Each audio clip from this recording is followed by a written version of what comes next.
He-Man and the Masters of the Universe is not what we're reviewing at all. In fact, there is such a distinct lack of He-Man that they have appropriately not even included him in the title, and it's just Masters of the Universe Revelations. And why the tagline Revelations? Well, there's certain revelations in this one, Oz. What do they reveal? We'll get to it. So, spoilers. This is all spoilers, okay? This is going to be a in-depth review and discussion, and I did not like it. How far did you get through? 2 minutes. Nathan got 2 minutes into it before he did not. It was a DNF. I couldn't care less after that. And the interesting thing, there is enough issues to even talk about in the first 2 minutes. And so Nathan's going to join us for that.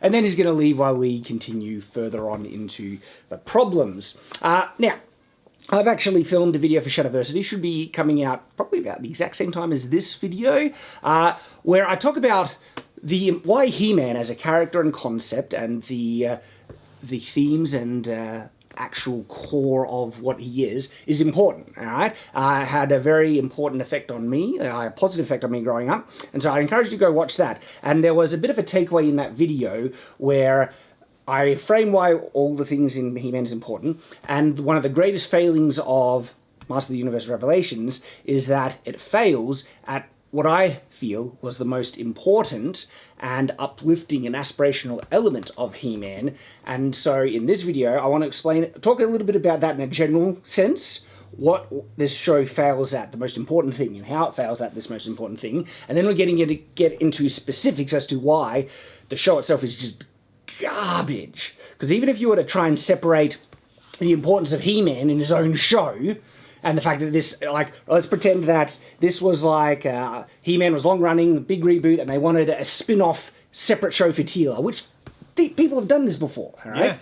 Yeah. The offense for this being not about He-Man is the fact that this is the reboot, and we're all wanting to see He-Man. We haven't seen He-Man, with modern animation and everything in ages, and we don't get him. Yeah, it's the old bait and switch. We get a tiny amount of him, and now what we do see of him is subverted and belittled in a very large measure. Subverted, you say? Subverted. Subverted. Mm-hmm. And so heaps of people are let down, and they're judging it based on the fact that it was a bait and switch, and the lies, yes, the lies that the showrunner, Kevin Smith? Kevin Smith, you snake. And we'll talk about that as well, because he was trying to say, I didn't lie. I was like, no. Okay? No, you did lie. Don't try and pull the, if you look at my words exactly as written, there was no, the context of the framing he said was to give people a certain bit of information, which was deceitful. It was an untruth you were trying to promote that. So we'll talk a bit about that. And so if you were to separate even the disappointment, the bait and switch, the fact that it wasn't He-Man, everything, and just look at a self-contained show that this was an appropriate spin-off from He-Man that's already long-running, like Xena was a spin-off of Hercules, okay, and judge it on its own merit. I like Xena. You like Xena? She's hot. Oh, if you're going to judge it on its own merit, it is horrendously bad. Like garbage, top-tier level garbage. And then you pile on all this additional crap. This is like one of the worst shows that has been made in recent memory. Yeah. It's really bad. Okay, so before I go on, because I can unfortunately talk heaps and heaps. Unfortunately? That's your whole business model. Actually, it's probably very fortunate that I can talk heaps and heaps. I do want to see if you guys can kind of figure out, like how does this show fail at the most important element of it, which is He-Man. He-Man. He-Man. Sorry, this is how much I love that original. In the original, they knew what it was about. Yeah. It was about He-Man. And so they put his name into the music, and it's actually really well done, where it's got guts and it's like, kick, He-Man, He-Man. I love it. The original show got it. So not only does this one not have even, the music doesn't even come close to how good the original was, it doesn't have He-Man in it. Well, sorry, it does. But even the element that does have He-Man in it is very subversive to what He-Man was supposed to represent and convey? Like, how do you guys? What would you guys say on this note? I saw He-Man as the masculine hero archetype, obviously. The masculine ideal. Something aspirational to live up to. This might be spicy, but he's the Ubermensch in the good term. You know, he's the Superman. He is the Superman. He is. He is the manly man. That's kind of the meaning of his name. He-Man, the most manly man. Yeah. And he represents what the best men should do with their strength. Help others, self-sacrifice, okay? Yep. Put your own life at risk because you are stronger to help Defend the weaker. those who can't defend themselves. Yeah, and also be an example of more noble, justice, goodness, all those things. And the original He-Man cartoon was all about that. At the end of every episode, it had a moral message as to, this was what we learned in this, and do these good things and stuff. So, was there any aspirational morality in this, like about self-sacrifice and stuff? Well, actually, there was a little bit coming from He-Man, but He-Man they ridiculed him for it. He-Man did die, and then they framed it like he did something selfish. How dare you die, you monster! I can't, this makes me speechless of how bad it was. And we'll come to a chronological, but I'm going to touch on it now because it relates to what I'm talking about, where, Adam, in the afterlife actually says to Teela, hey, I died, and her response is, yes, and we had to live with it. I'm speechless by the unbelievable selfishness in that line and character, and it's Such is the Mary Sue, Shad. And they're trying to do it like Teela's wholly justified in feeling this way, right? And so they're trying to make, all the good He-Man, like keeping the secret and then dying to be. They did the same thing in Invincible. Can't believe you lied to her, Mark. Why'd you lie to her, Mark? Gosh. You're a dick for lying to her, Mark. And so then there's the idea of He-Man being an aspirational figure, and they don't really make He-Man is Adam. Oh yeah. Wait. Do they make Adam? He-Man's Adam? Yeah, like amazing, right? Adam. They don't make him look competent. No. It's like he can only be competent when he has, the sword. Okay. Or if you look at the original cartoon, they're the same character. Adam is as competent. He's not as strong, but he's as smart as He-Man. And there are episodes where he loses the sword and it's just Adam, and is still trying to figure things out and be clever. Without the sword, he's Clark Kent. Yeah, but he's still a hero. Yeah. And he's still a smart. In this show, he's a bumbling, weak, simping after Teela, just pathetic person.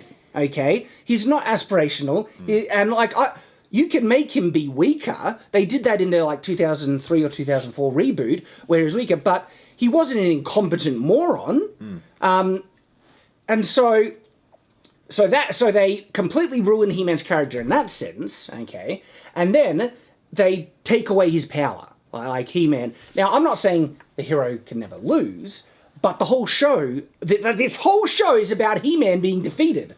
He gets defeated in the first episode, and then he comes back alive in the last episode, where he gets defeated again. At the very end. At the very end, Skeletor wins.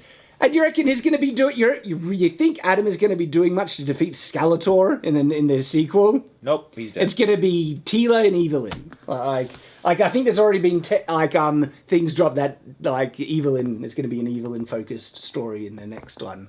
What do you think, Nathan?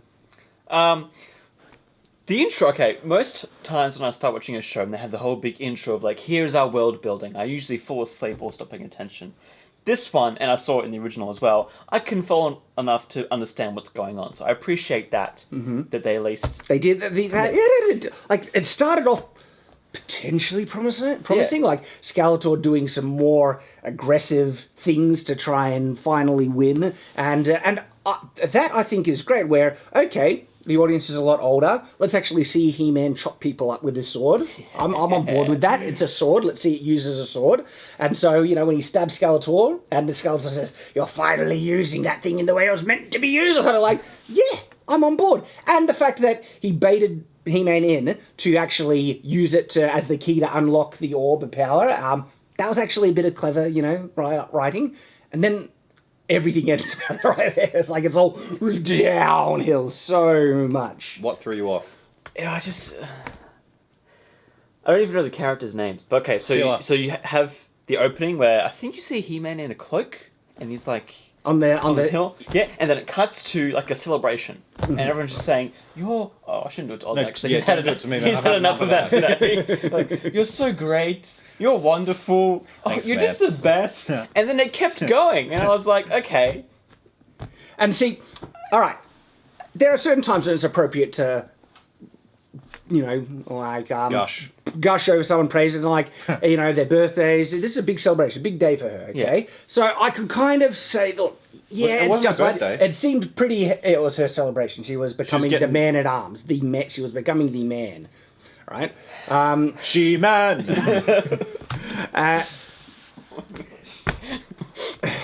What would be the problem saying woman at arms? I don't, you know, gender stereotypes, people, right? But the thing is, when it gets really, they're really just trying to. There's some crude, imagery I could use to try and explain what they're doing. They're really They fillet her. They're really trying to, Teela's so wonderful, Teela is so special, when she actually says, I know everything. Now, to get the exact wording, because I wrote this down, I'll bring it up. Sounds like something I'd say. But ironically. Ironically.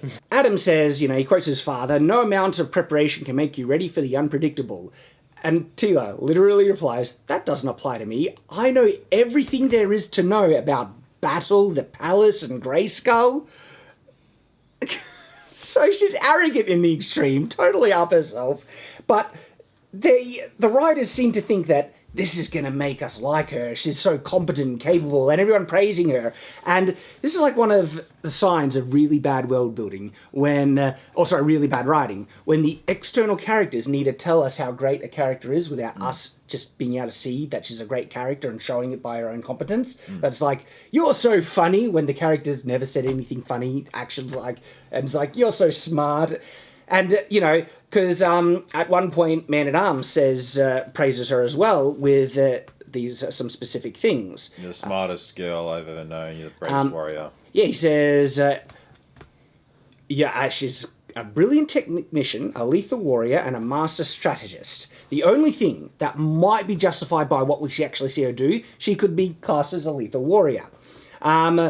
We don't see her use any technician skills. In fact, she's got a sidekick who does all the technical know-how. She's not a technician at all. She's not and a master strategist. Is that the robot guy? No, the black sidekick girl who's... I didn't learn her name. Oh, I don't know her name either. She was very forgettable. Everyone was forgettable in this. Unfortunately, even He-Man, which is why this show is so bad. Well, they forgot He-Man. They forgot He-Man, yeah, right? And a master strategist. I didn't see any clever strategy in what she was doing at all at any point. So this is like trying to build her up to the audience when she's not showing any of these qualities. And if they say that she's a nice person, she's not. She is a complete...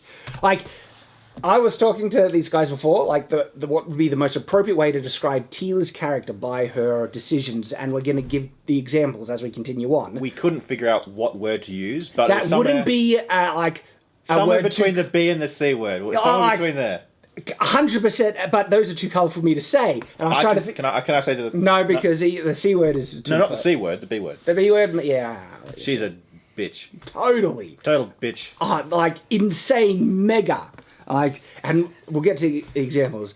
And so, even by the opening first few minutes of this show, it's enough to put you off of this character. Yeah, I was done instantly. I was like, okay, this is what it's going to be.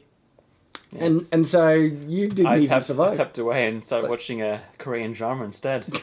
That was more enjoyable. That was probably a better investment of your time. Because, here's the thing I found with you saying all this, because does she ever have any flaws? Does she ever, no. Well, no. She has flaws, but they never notice it. Wait. She has a flaw, right? But no, don't give it away, because I want to give the story. Because after I watched this for the first time, I came in to speak with Oz, a bit depressed, and he's like, "So was that bad?" I'm like, "Yeah." And then to give the example of the level of Mary Sue-ness, because already what we're seeing, everyone loving Teela, praising her, these are classic signs of Mary Sue-ness, okay? And so I looked at us and said, all right, if I was to make a parody to mock the concept of a Mary Sue, right, and if there was a scene where the Mary Sue needed to reveal her weakness, all right? No, her fear. You said Her she fear. goes to hell and she has to face her fear. Face her fear. And I said... then, no, wait. And then I was like, if I was to write a parody to mock the Mary Sue and have this scene, what would be the thing the ultimate Mary Sue would be afraid of? And Oz, without missing a beat... Let me guess. She's afraid of her own strength.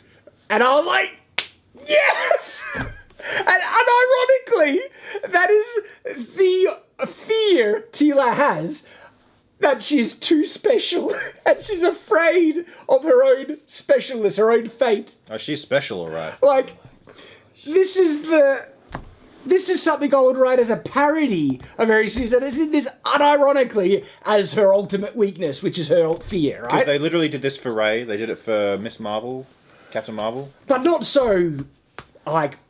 Yeah, not so blatant. Blatantly, yeah. I've even got the lines, but actually we'll get to it a bit more chronologically. But that's how far of Mary Sue they push it with this character.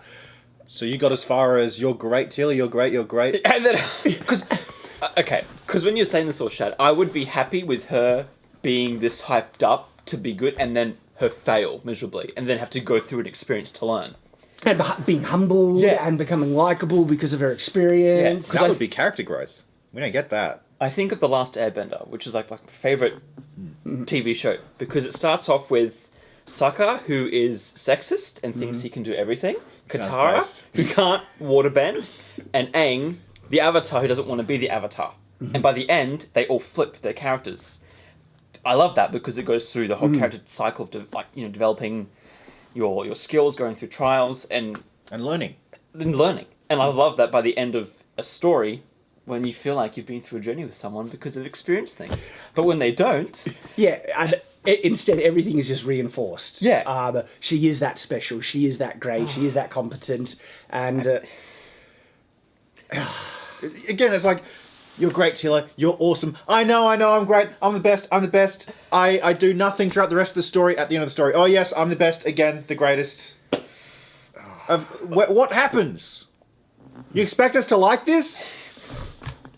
Dude. No, I don't think Kevin Smith wrote this. I think he did. I don't think he did. I think he did. I think he sat down... Actually, I think he did, but he had to, submit to all the checklists that Netflix gave him. I bet Netflix has a progressive checklist. I think he sat down... Female lead, all this, that. I think he sat down with a room full of women, or his wife, or maybe, I don't know if he knows a 6-year-old girl that he just, bounced ideas off. But this whole thing feels like it was written by women. Because they don't... But no, see... Women don't do our heroes. Women can be great writers. Yeah, but they don't do our heroes. You know, I think they can. There are examples of women writing great male heroes. Name but, Robin Hobb. Who? Robin Hobb. What's the hero? Assassin's Apprentice. I haven't seen that, so I'll take your word for it. There Absolutely. You go. Margaret Wise, Tracy Hickman. Oh no, Margaret is Tracy's the guy. Sorry. I love you guys. Call me off fashion. I just don't like it when women come into our stuff. Oh, come off it. Well, no, Oz, you're actually confirming a falsehood. Guys love it when girls come into our stuff. Sorry, let me rephrase that. I don't like it when women come into our stuff, treat it like it's their stuff, and then do a bad job. That's or what tell I us how to do our stuff. Yeah. Okay. Wow, you're sexist? You don't like our stuff? We made this for you. Like it. Like you like the old ones. Yeah, no, I don't think guys have any right to tell girls what they should like and what's appropriate to like, and I don't think girls have any right to tell guys what they should like and what's appropriate to like. Within reason, of course, all right? But there's a lot of, that's sexist and stuff, or misogynist, when it's guys just, enjoying normal, healthy stuff. I saw a clip on YouTube the other day from Invincible where, Cecil, he goes up to Mark and he's like, hey, you want to be a big hero? You want to save the day, get the girl? And then Mark's like, that's kind of sexist, but, okay. It's all paused. Everything's paused. Everything. We're not allowed to have anything anymore. Yeah, being a hero and wanting to get a girl is not a sexist thing. What is sexist about that? Oh, you want to get the guy? It's treating the girl as an object.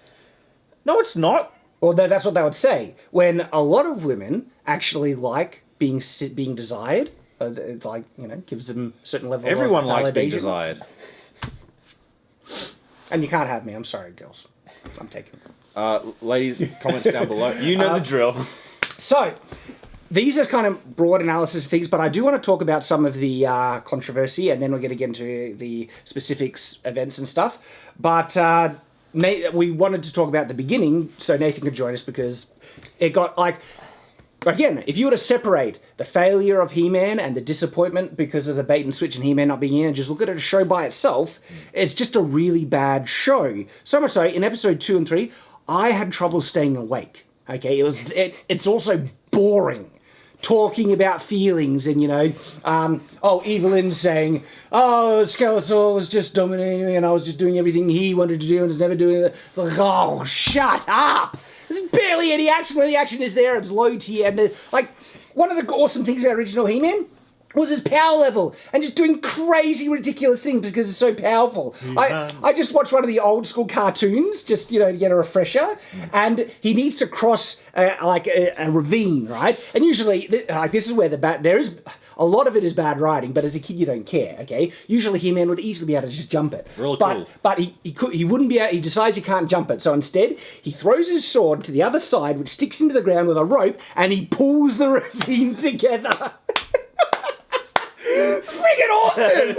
It's like He-Man just doing crazy awesome stuff, right? It was one of the joys of the original show. Of course, there's nothing like that in this, because He-Man isn't in it!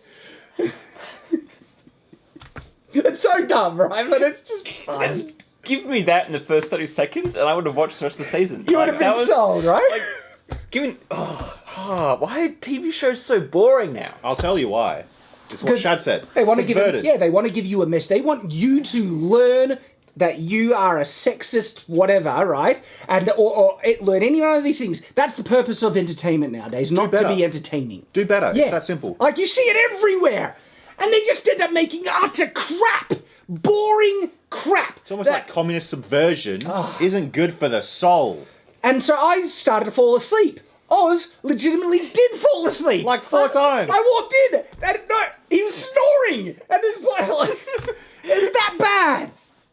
No, here's the thing, right? So Shad was recording the video while I was watching it, right? And now I was recording the Shadiversity video on why He-Man is important, and Oz was watching He-Man Revelations while I was doing that. Now, he talks loud. We all know this. So I had to turn my earphones up to adjust, and I still fell asleep. I remember watching, overall, at least, it's like 2 hours, isn't it? 2.5 hours. Yeah. Actually, I'm not sure if the episodes are strictly 30 minutes each, but... Yeah, I recall half an hour of it, and most of it was explosions and He-Man getting stabbed. That's it.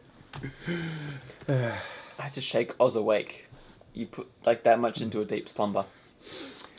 So, you probably got the right notion and did the right thing, Nathan. Just noping out of this. This is garbage. Not wasting your time. Good on you, smart man. Heading to make beer and edit mucky. She-Man. So That's what I'm going to call it from now on. It's She-Man. Well, Master of the Universe Revelations is about a woman who looks very manly. All of them do. She is a she-man. She-Man. So that's quite... now we're going to talk about a bit about that as well, because it seems like so many shows are offended by femininity. Yeah. We can't have female heroes look feminine anymore because that's somehow sexist. The male gaze will enjoy it too much. When in actuality, the original model of Teela looked more realistically female and even fit female, like an athlete, right? Than this one. How many women have you seen look like Teela in the reboot compared to Teela in the original? Isn't it? Like, how unreal... She's got freaking bigger muscles than Arnold Schwarzenegger. Bigger muscles than Adam. Or, yeah, but like... Yeah. Yeah, what I was going to say is just the projection of it. They say, toxic masculinity. Yet their female heroes embody all of the toxic masculinity. Arrogance, just shutting people down. Yeah, not talk about mansplaining. She shuts everyone down, tells them what for. That just goes to show you the feminist projection. Is very hypocritical. Well, that's what projection is. It's you putting the things that you hate that are actually a part of you onto others. So, Kevin Smith has really just become a turncoat snake throughout all of this. Clownfish TV, great YouTube channel. I've been subscribed before any of this controversy. I really enjoy their news, views, and rants. They got an insider and they made a tweet saying, looks like He-Man's going to be sidelined and Teela is in a lesbian relationship. This is very, like, they didn't say it, but clearly, like, this is how it's going to go. People aren't going to like it very much. So Kevin Smith replies to this, and first, like, he says it's not lying, and then it is lying. He can't even get his story straight. He says, as a showrunner, it would have been really good for me knowing this. He-Man does no stepping aside, and there is no gay relationship. Okay.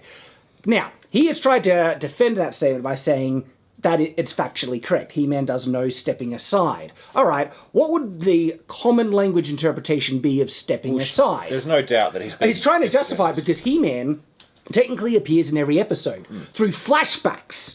He dies in the first one, flashbacks, evil He-Man, and then he's alive in the last one, okay? He tries to say that means He-Man does no stepping aside. Does that really mean the same thing? He-Man appearing in flashbacks? Yeah. Like, what do you think stepping aside means? It's called cope. Have you heard of cope? Oh, I've heard of It's cope. basically denial. It's like, no, guys, what are you talking about? I didn't lie. I didn't lie. What are you talking about? Why did you guys like it? I was honest the whole time. Bullcrap, He-Man did no stepping aside. He was sidelined through the whole friggin' show. Yeah. Don't try and gaslight us like... utter bullcrap, complete dishonesty and deception. Kevin Snake. And so this is the thing. If it was really true in what you're saying, Kevin, why then did you try and explain it that you couldn't let spoilers happen in the show? There's another kind of live whatever he did, right, where he's talking about it, and he said that there were 2 spoilers dropped, and one was a spoiler about his death, I think, that one, but he wanted to divert attention away from that, and the way to do it was to try and gaslight, Clownfish, get attention on that, and deny it, not for the sake of, trying to be honest. No, he said, like, he was trying to justify the deception by avoiding spoilers, to take away the spoiler that Clownfish TV. This is the thing. This was a rumor. Anyone who read Clownfish TV wouldn't have taken as absolute truth, just as this will put me on edge. And if anything, him coming out so hard against it makes a lot of people believe it more. Yep. Why so defensive, Kevin Smith? Yeah, right. And the best thing would have just been shut up and not say anything. Yep. He did the whole Streisand effect. Like, heaps of, people... Clownfish TV wouldn't have even made a video on this if Kevin didn't reply. I only learned about this because they responded to Kevin's reply on Twitter. So good work, Kevin. I found out of it because of your stupidity, okay? And this is the thing. Trying to hide spoilers doesn't justify dishonesty, okay? All we had to do was just say nothing. Yeah. Yeah. Because at the end of the day, you're still lying. And this is the thing, right? By saying that you were trying to avoid a spoiler, kind of implies that what they were saying was true, which means the tweet that you said was false. But then you say it was technically true, and so even you are tacitly, inadvertently admitting your own dishonesty here by trying to justify it in avoiding spoilers. Just mental gymnastics. Mental gymnastics all around. Yeah. All around. And so then there's the fact that all the promotion was all about He-Man, right? And then it's not. And you think you really think people are going to just not be annoyed by the bait and switch. Yeah. And by the way, okay, so yes, technically there is no overt confirmation that Teela's affection with her sidekick is a lesbian relationship. There's a lot of hinting at it, though. I mean, there's a scene where she's got the arms around and she's looking, their foreheads are touching and she's looking right into the eyes. Well, girls will be like that, To that level? Yeah. Sometimes, it's not common. Dude, I know it's not in the Mormon, like sort of lifestyle, but girls literally will make out with each other and they're just friends. I'm serious. That's the thing. Comment. It's not a common thing. Most girls don't do that. Girls will kiss each other and do all that sort of stuff. That they're women. Most girls don't make out with each other. That's my No. Shad. You've grown up in the church, okay? I did not. It's girls will kiss each other and do all sorts of stuff with each other and just be friends. That's just how it works. Let us know in the comments who's right about this. There's a very subjective... ladies, give us examples. Comments down below. Tell us what happened. I'd love to read it. No, but seriously. So this is the problem with Teela's relationship, okay? It is either not, it's basically either pandering, like what is it, like tokenizing. But didn't she have thoughts for the black guy too? The black guy in heaven, in paradise. I can't remember. Yeah, she did. She was like, "Oh yeah, let's we'll do what you say." Very handsome. Like she was like. All right, so you think that that's more confirmed in the show than not having a relationship? No, I'm saying she might be bi, but she had vibes. There are so many like pro LGBT rags saying there's a great LGBT like representation in He-Man and everything, and they're all taking it 100% that these are in a gay relationship, and then now they're really salty that it's not confirmed. Yeah. And so was Kevin Smith either pandering or gaslighting? I think he's just a dick. That's as simple as it is. He's a snake, he's a dick, he's a prick. But I don't like him. There's no fault in people assuming that this was a gay relationship, even though it's not confirmed, because heaps of LGBT, blog posts and everything are saying it is. They're on board with it. Yeah, but they also say that The Matrix is a trans movie. Yeah, and they want Falcon. They want who is it? Winter Soldier and Falcon to be in a gay relationship and stuff, and wherever they can fit it in, they want it. They want Captain America to be gay. They want everyone to be gay. Unless a woman says outright that she's a lesbian, or she's at like Bunnings Warehouse or something, just assume that they're bisexual or straight. But this is the thing, the Clownfish TV, it was a rumour. Even if that is actually technically wrong, if it will be confirmed later on, we don't know. It could be that it turns out she is a full lesbian and she was trying to hit on the black girl and she wasn't into it. Which would be hot if she wasn't a man. But this is the thing, right? Like, they've made her look like one of a very stereotypical butch lesbian. Like Teela, like if you were to... She's got the haircut for it. That's the haircut. It's a black girl haircut. If they were to try and pick what the uncharitable, stereotypical lesbian look would be, right? And this is me saying this isn't really a good, like stereotype that, I kind of disagree with it. But if someone's trying to be uncharitable and make a look that conform to that stereotype, it would be what Teela looks like. Why'd you point at me when you said what a lesbian we're looks bringing like? up pictures. I'm hoping we're going to be bringing up pictures while I'm... If I didn't have this beard, I would look like a lesbian. I'm a lesbian caught in a man's body. And again, they seem to be offended by people looking... They tried to justify it and say, let's make Teela look more realistic. More mannish. He, she, man. You can look at female warriors, and do they have muscles the size of Teela? No, just look at some female MMA fighters, okay? Ronda Rousey, babe. Cara Dune, but that's the person she acts. Gina Carano. Gina Carano. Oh, she's beautiful. I love her. Come back. Does Gina Carano have arms like this? And so someone has even taken, I hope you can find this picture so I can bring it up. Yeah. Taken a picture of Teela, removed the hair and the lips. Nothing else. Can I add a moustache? And just or you can add a moustache, maybe. Yeah. But like, she's a full-on bloke. There are no real female indicators. Like, the lips are the only thing in this show.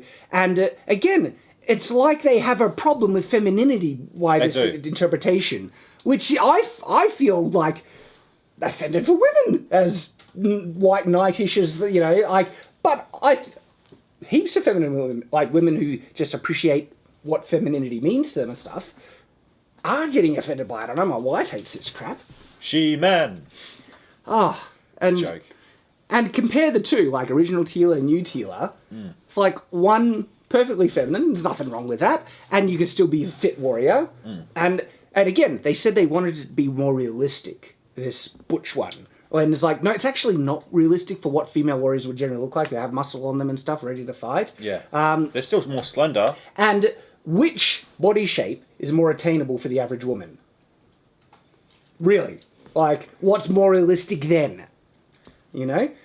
Like, they've been trying to talk about unrealistic, body standards, beauty standards and body standards in media. They've attacked Barbie and all this stuff, right? And it's like now they've swung the pendulum in the totally opposite direction and promoting a body type that's even more unrealistic and unattainable for the average woman. Yeah. But, Shad, it's all about breaking down the cultural norms. Because it's a cultural revolution. It's subversion. This is the whole point. Well, this is the other thing about this show. It's like...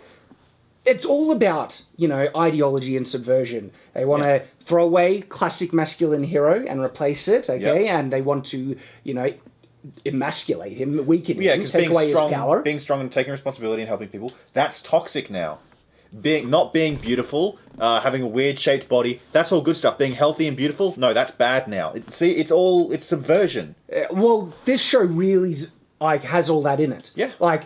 if I was to say what is a show that would, again, if I was trying to make a parody of all... Dude, we should. That we don't need to. It exists now in Master of the Universe Revelations. Yeah. It's got the Mary Sue, overly butch, masculine-looking, unfeminine hero female character. And she's angry. We're angry and entitled, and everyone else loves her, even though if this person really existed, everyone would hate her for the massive female dog she is, right?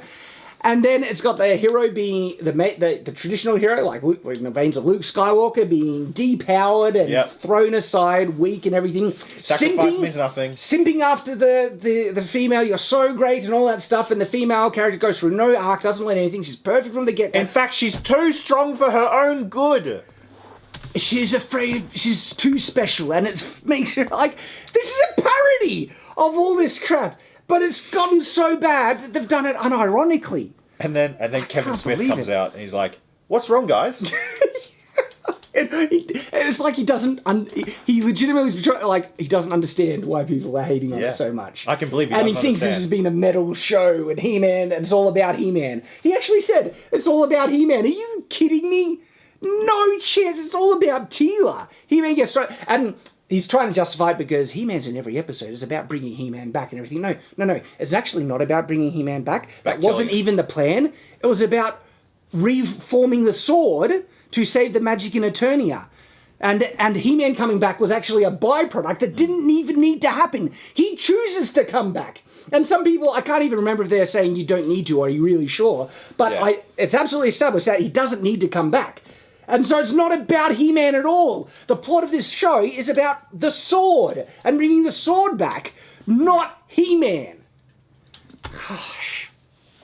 So look at all the crap this terrible show is already wrapped up in. Okay? You have a terrible show, a boring show with a horrible, unlikable character wrapped up in all this crap and subversion and gaslighting by the creator. And...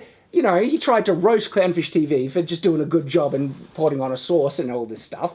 But now he's getting his comeuppance. And this is what happens when you lie, mate. And again, you're coming off like a total corporate shill, Kevin Smith is now. Like, he always tried to paint himself as he's a fan, he's a nerd, he's on the side of the fans, and he's not on the side of all this corporate subversive bullcrap. Really doesn't look like that now, mate. It feels like you don't get, because this is the other thing, right? The bait and switch is a betrayal of fans, okay? If this were, as I mentioned towards the beginning, if this was started with a big He-Man show and everything, let's change something up after we already give the fans what they want and see if they like something different. Yeah, you could try and do a spin-off like they did with Xena. And sometimes it works, like with Xena, okay? Xena. But this, you don't give the fans what they wanted. You don't even give them what you promised. All the promotional materials, it's a He-Man show. He-Man does no stepping aside, which you said. It's all about He-Man, which Kevin said, right? And then you don't give the fans what they wanted, and you do this subversive crap with a character who, honestly, not many people were that interested in. Yeah, Teela's a good sidekick. Thanks for helping us out. Okay, is there a love interest? Is it on? Is it off? We don't know. That's about as deep as it ever gets. But no, it's about He-Man kicking butt. We don't get that at all. And so you're wondering why fans are upset. And are you on the side of the fans when you literally give them the opposite of what they wanted? You know what they wanted. They wanted friggin' He-Man. You sound like you feel betrayed. You have been betrayed. Seriously, He-Man, as I mentioned in my Shadiversity video, was one of the two primary childhood heroes of my youth. Okay, it was He-Man and Superman. You wonder why I love the backscabbard so much? It starts with He-Man, right? The feeling of grabbing a sword, pulling it out, and just saying, by the power of great... I still get goosebumps. It has had that much of an impact on me, right? It's a positive impact. Watch my video on Shadiversity to see how much of a positive impact it had on me and how important, the masculine ideal hero is for boys growing up and how good it was for me growing up. That's awesome, okay? And now...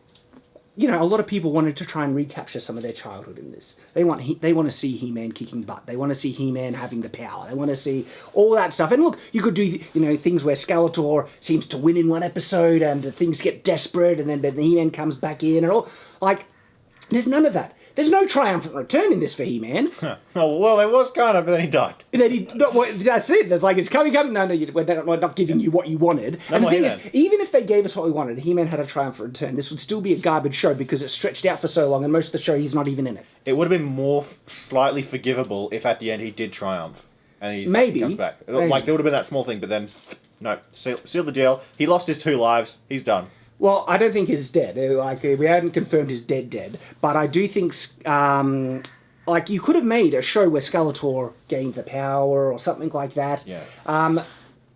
But don't ruin He-Man. You could have done it without ruining He-Man. And so all the classic fans think this is a heaping dial of dog crap, right? Yeah. Heaping pile. I said heaping dial. Oh, no, it works other way. And rightly so. And yeah, so my childhood self is offended at this, because I would have liked to have captured so. And it's basically taken something that was very dear to me, and it's like, hey, you like this? You like this? Yeah, let's piss on it, So I didn't show you this. This isn't the one I sent you, but immediately after He-Man came out, Carl Benjamin, Sargon, he put up a video about, what's going on now is essentially these companies are coming. Imagine if someone got your wife, murdered her, wore her as a skin suit, and then expected you to love her. That's what they've done. It's I can see where the connection, the analogy Yeah. is like, this is He-Man, why don't you love him? It's like, this isn't friggin' He-Man. It's She-Man. He-Man isn't even in it. You couldn't even put him in the title. It's that little about him. It's She-Man. And the Masters of the Universe Revelations. What was the revelation? That our childhood's dead? Yeah, all right. They tried to... It's the revelation of where the true magic of Grayskull was, and that Grayskull was actually a facade over on top of the Hall of Wisdom or something like that. Oh, so they're basically like, we're changing the law now. And it's revealed... a lot of this actually... Oh, that was in the thing? So... He-Man, when it came out as a toy, had a lot of different stories and stuff like that. And then finally Mattel got some people to say, all right, we need a more definitive, He-Man story. Like, let's try and marry it all together. And I watched a video just recently where he goes through what could be considered the most definitive He-Man chronology, even though the 2002 or 3, 4, whatever, remake kind of changes stuff. But it is mostly this. And they drew off of that in this show, okay? And so it's faithful in a couple of ways, but in a couple of not ways. For instance, the sword actually it used to hold the power of the universe, but it was too much, and they separated the power of the universe into the orb, and the orb was kept underneath Grayskull. That's all like classic canon, okay? And the sword draws upon the power when you need to call upon it. Okay. Yeah, so that's there, and that the sword could separate into 2 and back. But the thing is, the fact that they need to go through so much trouble to combine the 2 again, that wasn't really in the original one, to my understanding. But they did that, then they ruin everything else. They ruin the concept, the ideal, what He-Man is, horrible characters, just a boring show overall. And so you're a fan, right? Yeah, fan service doesn't do it for us. Okay, it's already shown with the 2003 reboot, you can change a lot of the history and stuff. Not everything, but like you can mix it up. But if the core is there of what He-Man is, He-Man, fans will love it. What do you think He-Man represents? Apart from, okay, so obviously there's the hero archetype. Like, what do you think Grayskull represents? What do you think the sword represents? I don't think there's too much depth into that side of things. Oh, there is. Oh, there is? Yeah. Yeah, what do you think? So I'd say that Grayskull represents institutional power. No, see, I think that's you ascribing meaning You to haven't it. read Man and His Symbols by Carl Jung? Carl Jung? I think you can interpret things multiple ways. But to say this is the definitive interpretation, you can't do that unless the writer actually says this is what... Well, I'm just drawing on the symbols. Yeah, but... Like, what does a sword represent? Well, yeah, like I said, you can ascribe multiple symbols to it. And if something is more overtly, like you can see the meaning quite clear, even if they didn't intend it, there's more validity to interpret it that way. But I think institutional power, that's too vague. No, I'm not saying institutional power. I'm saying it's the institution. Institution? It's about keeping the evil out of the institution. It's about, like, why does he go from not strong man to strong man? Why is there a transition? Well, they did that as an empowering message for their primary audience, which was young boys. They felt like this is... I mentioned this in my Shadiversity video, when the people were trying to brainstorm the concept of He-Man as a toy that young boys would like. They felt a lot of small children feel disempowered because they're always being told what to do. So wouldn't it be fun if we made a hero where it's all about giving you the power? You have the power. And so not only is that a positive message saying you are empowered, right?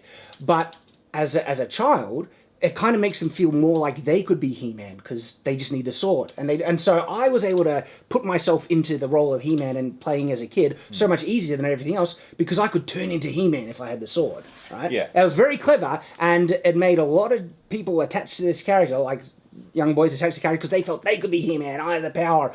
Very clever marketing, but also an empowering kind of concept as well. And so that's why they had it. Yeah, well, what I was getting at is that, like, the reason the subversion breaks the story, makes it awful, is because the hero's arc is a very specific thing with very specific symbols. And when it's not done in the correct way, because it is supposed to be done in the correct way...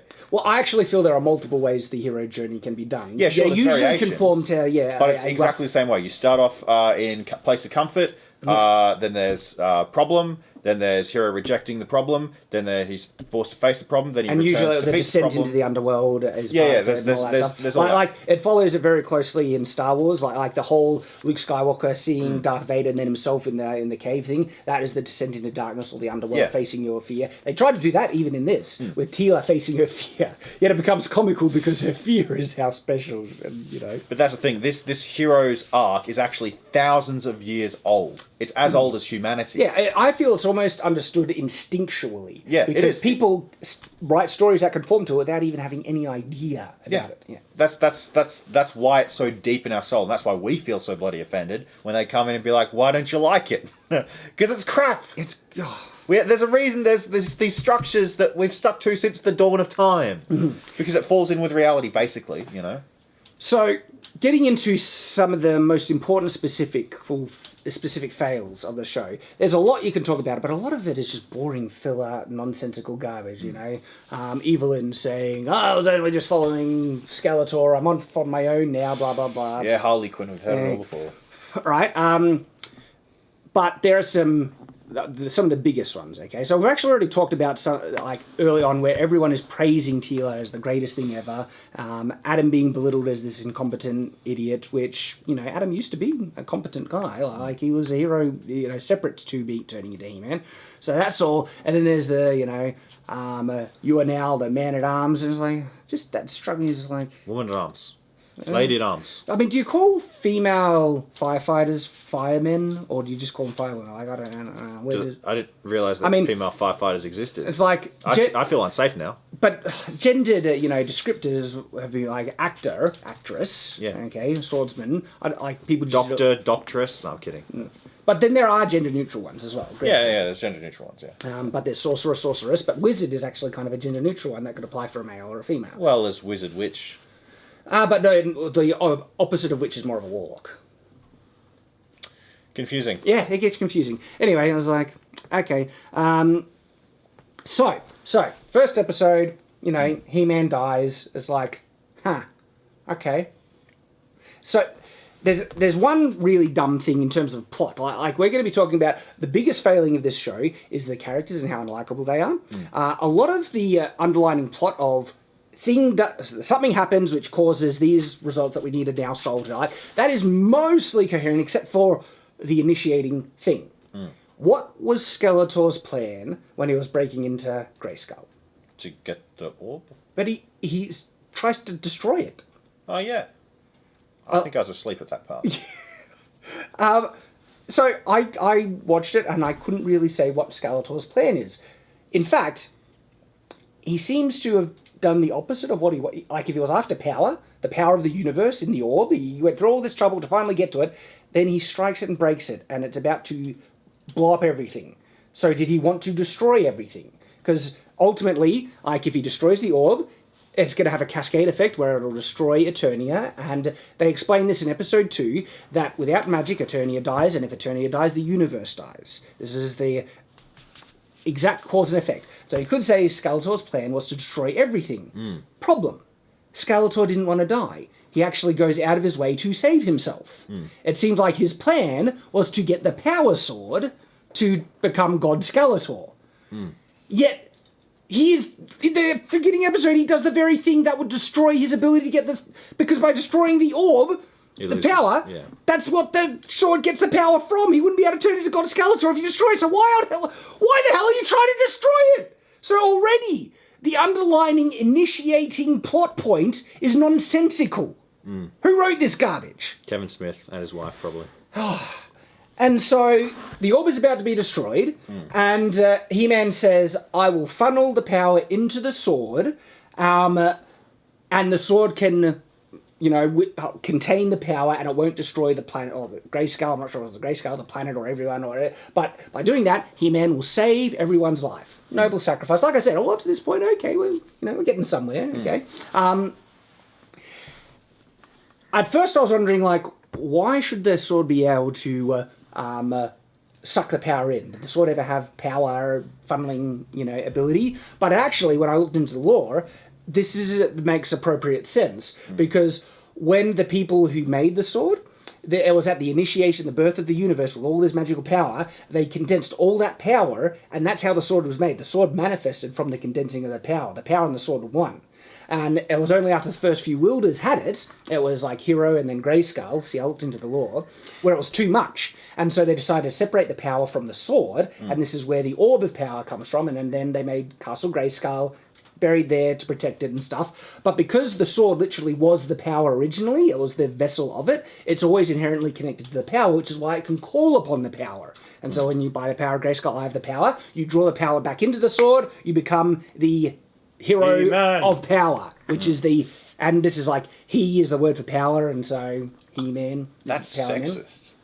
That's a patriarchy. We're not saying men have all the power. Yeah, look how the world's going without it. Yeah, right. Okay, so if the sword was the original vessel of all the power, it can take it, okay? And it could draw all the explosion, it could draw all the power into the sword. It's a bit contradictory in the sense that it makes the sword burst into two, because technically the sword should be able to take the power like it's nothing. It used to hold it, but all right, we can go with it. The sword bursts into two, okay, and then Adam, he turns into Adam when the swords separate, okay. It's he doesn't have the power anymore. It's going into the swords. Teela sees it. It's shock, lie, betrayal. And then Can't believe you're the hero. And then monster. Adam dies and Skeletor dies. They're nothing but a smudge on the ground. And this is where the show takes a dive bomb, of unbelievable ridiculousness. And not only is it unrealistic, right? It makes Teela look like the biggest C word in the world. That's the most appropriate word I could think of to describe how loathsome her reaction is. Dare I say based? This is the thing, right? Okay, my best friend is He-Man. He didn't tell me. This is why I hated the Invincible thing. How dare you lie to her, Mark? Lying. That you lied to me. Any person with half a brain cell would be able to figure out why. It's you don't have power when you're not He-Man, and if Skeletor knew who you were, he could just come in and murder you and take the sword like that. That's a bad thing. We might want to hide the fact that Adam is really He-Man. Smart move. Yeah. Any person with a brain would be I get it. I understand why you kept it a secret. It's a pretty important secret to keep. That's the thing, Shad. Not only should you believe all women, but you should always tell them everything. Everything all the time. Don't keep a secret to yourself. That's toxic masculinity. So, He-Man did nothing wrong in keeping it a secret. He-Man did nothing wrong. Nothing wrong at all. Yet, not only is she offended by it, she is so offended by it that she is the aggrieved party. Your best friend, supposed to be best friend, just friggin' died to save your life. Literally, saved the world in his noble sacrifice, and instead of saying, thanks, I'm glad you saved my life, she is pissed off that he lied to her. Are you insane? Are you literally insane? The writers are. What is wrong with you? I can't believe this. It's and it gets so much worse. She's not grateful for him sacrificing his life. The appropriate response would be, Adam was really He-Man, and Adam Adam just gave his life to save mine and everyone else's. Be sad about that. I'm in love with him. If only you were alive, take me now. Kind of thing. You know, it would have been enough to be like, I'm so proud of him. He did the job Yes. for us. I'm really sad he's gone now. And he was so much more capable. Like, it was all an act. He was actually smart, capable. It was He-Man and Adam. And she should be overwhelmed, and her appreciation for Adam grown even more. And all the times he had to hide who he was at his own cost and detriment would make her appreciate him even more. Any reasonable person would have that reaction, okay? Yeah, but Shad, men don't know what it's like to be under attack. Remember that one? When was that one? That was, who was it? I think it was the video game lady. You know, the video game lady? Men don't know what it's like to be under attack. You know, we've only fought every war ever, you know? Men are actually the victims of violent crime vastly more than women are. Yeah, but that's the thing, is that men don't know what it's like to be under That's attack. because most men perform the acts of violent crime, which is true, but who are the people most equipped to stop bad men? Good men. Good men. That's what you need, good men in the world, and you want to teach people to be good men. Okay, so I can't believe Teela's reaction. All right, already this is easily enough to make me hate this character almost to an irredeemable level. And maybe she could be redeemed, but like the fact that she could respond in such an insanely selfish way to someone sacrificing their life to save your own is like beyond the pale. Okay, but then she returns to the castle, and the parents find out, and this is like. The reaction of the dad is as unbelievably dumb as Teela. What happens? He gets angry that, you know, Man-at-Arms knew who He-Man was, and he didn't. And he banishes Man-at-Arms for not telling him. You friggin' moron. Not, oh, my son just died to save everyone. You friggin' selfish bastard. Like, the dad is a retard in this. I can't believe it. No, Shad. You can't blame the characters. You blame the writers. Yeah, it's the writer's fault. But I'm gonna hate the cat. Like, I will hate the dad as much as Teela. But then Teela, like, so the mum is naturally distraught, right? Then Teela, she's angry at the parents. Like, they're grieving the loss of their son. Not the dad, not as much, but the mum certainly is. And she freaking gets angry. Like, All the hatred you feel for these characters, Shad, channel it all towards Kevin Smith and Netflix. Oh. All towards them. Like, people could not tell me Kevin Smith is a good writer with his not. garbage. Like, He had some witty dialogue in, what do you call it, Clerks, and Dogma was pretty crap. I didn't like Dogma. But he's not a good writer. This is awful. I hope he stays the poor man's Christopher Nolan forever. I can't believe how bad this is. Like, this is unbelievable. And so, we've already talked about some of the other howlers, okay? I mean, and there's a lot of, like, small, like, you know, Man-at-Arms getting totally sidelined as well and being told that he did something wrong when he's just been what looked to be a doting, faithful father figure for her, and then she, like, kicks him to the curb. What a friggin' female dog. Like, I can't believe how bad, like...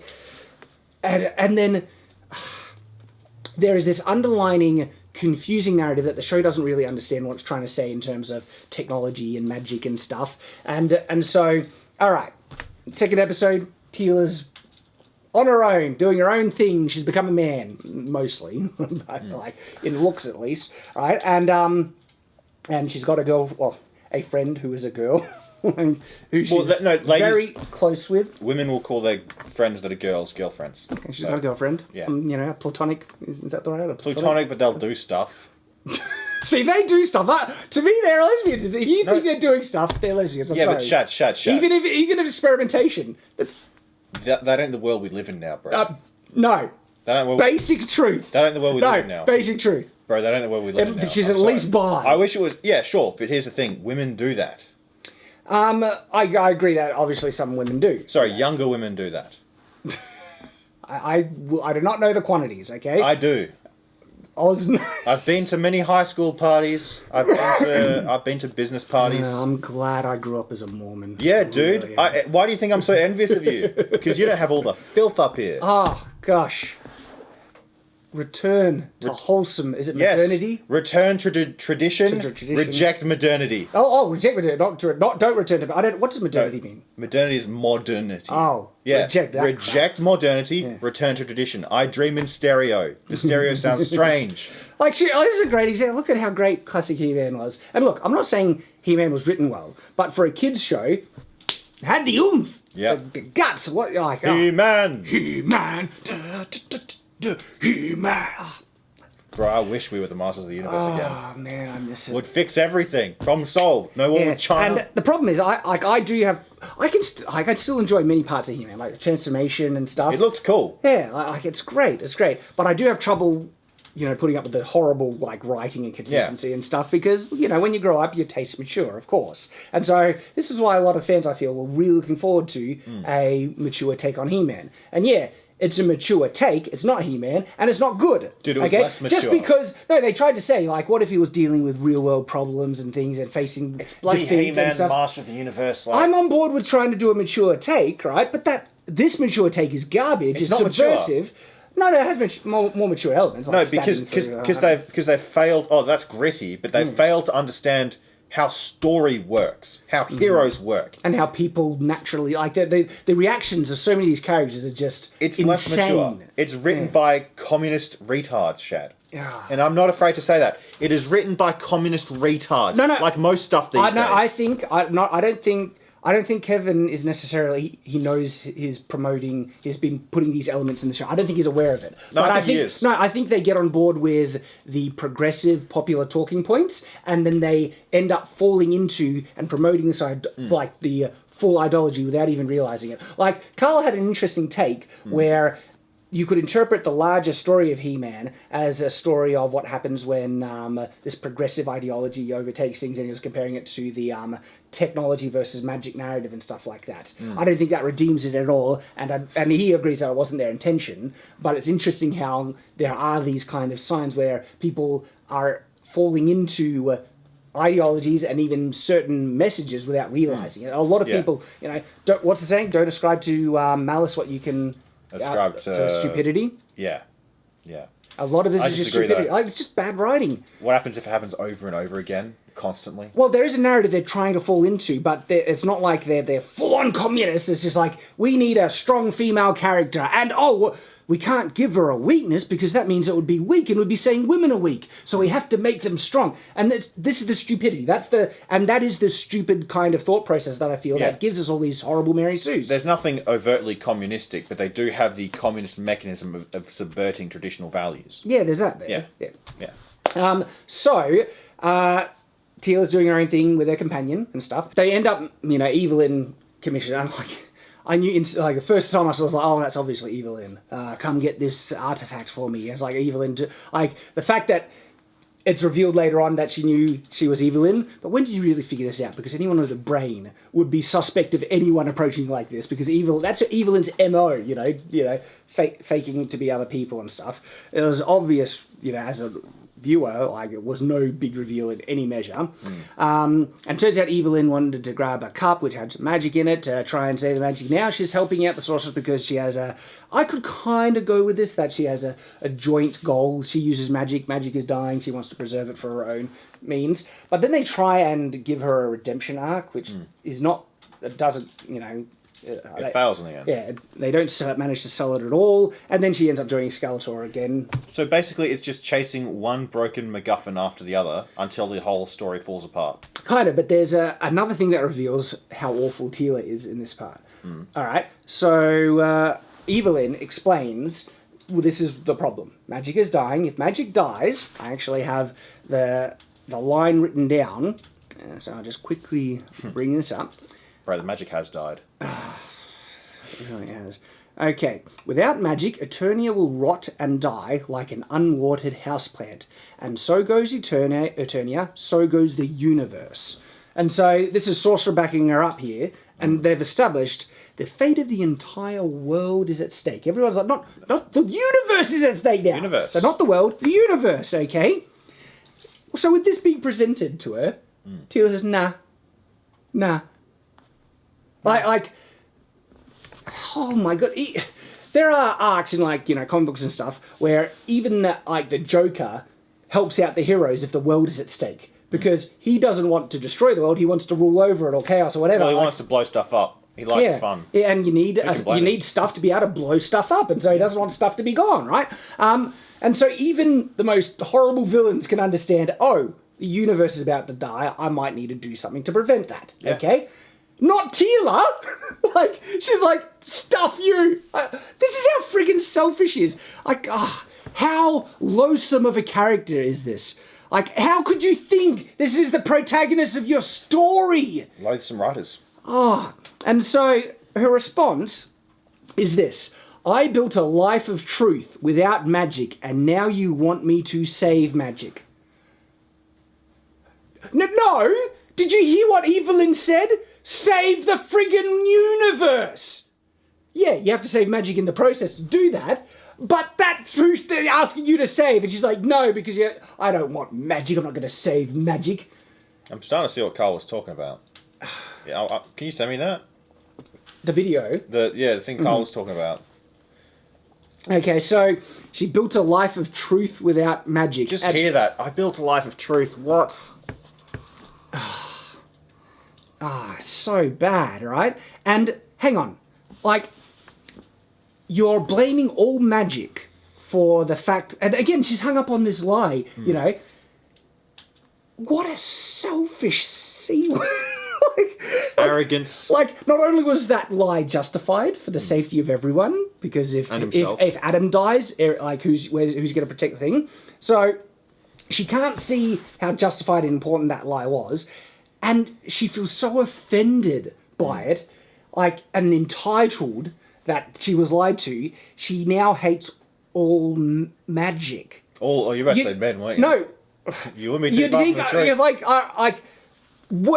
none of this is reasonable, but it would be less unreasonable for her to at least perhaps hate Adam. Yeah. Why does she suddenly hate all magic? She blames all magic for it because it was the magical power sword that forced Adam to lie, and so if you use magic, it's just going to force people to lie to you? That's not how magic works, not even in this show! She wants to trust the science, Shad. Why believe in anything spiritual or bigger than yourself when you can just believe science and random chaos and all that? You can see some of that narrative there, you know, like, you don't trust magic. But the thing is, though, the problem is, if that's what was the message of the show, the ultimate end of the show did bring magic back, but then it's claimed by a villain, so I guess maybe their message will be to that, you know. More subversion, guys! You know, like... It's going to be a bloody few years, eh? Gosh. And so it's like, I'm done with this. Let this crumbling... This is what Teela says. Let this crumbling castle keep their dead and let their selfish secrets die with them. Selfish... Someone lied to me! Selfish secrets! Adam's secret was not selfish. It was selfless. It was selfless. It was self-sacrificing. He was sacrificing his own life for this hero. He couldn't, like, look at Spider-Man, what he has to sacrifice to maintain his secret. He can't get the girl. His school life sucks and everything like that. This type of secret, like, would be really detrimental in the course of your daily life. And yet, that's selfish. You friggin' moron! Well, notice new Spider-Man, he doesn't really have it as a secret, does he? So that's the thing. Again, dude, this subversion, it's like, no, the heroic sacrifice isn't heroic, it's hurtful.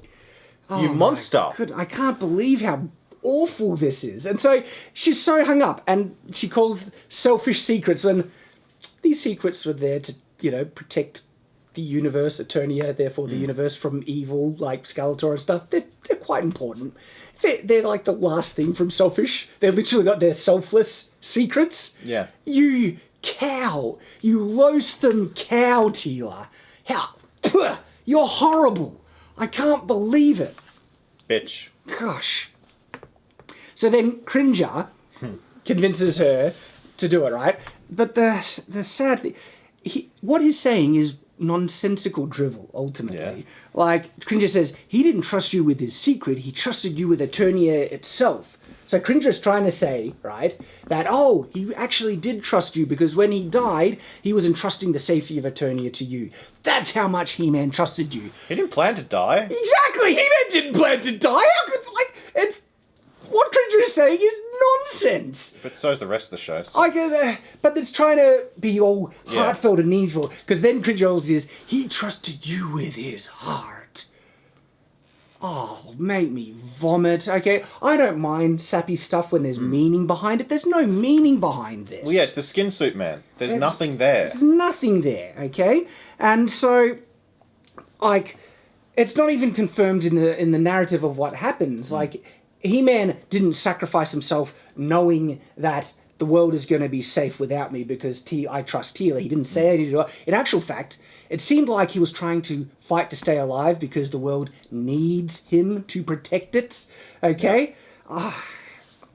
And so the explanation Cringy gives is stupid, but it's enough to make her like, okay, yes, I'm special, I'll do it. The world doesn't need He-Man, it needs an uppity bitch.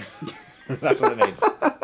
Okay. Okay. I'm not being literal there, right? My point is that, like, it just doesn't end, you know? It's like, we don't need men anymore. These useless things that only built the world. Like, that first, we need Man-at-Arms to reforge the sword. Aha! Subversion, we don't need Man-at-Arms because he made a robot that can do it for us. More science! Trust the science, guys! See, you don't need a man. Yeah, and so, again, I don't think this is them willfully thinking, all men are bad, let's make... Not willfully. Yeah. But they believe it. But it comes through, like it's this subconscious thing. Like, you know, we need strong female characters, and they are so...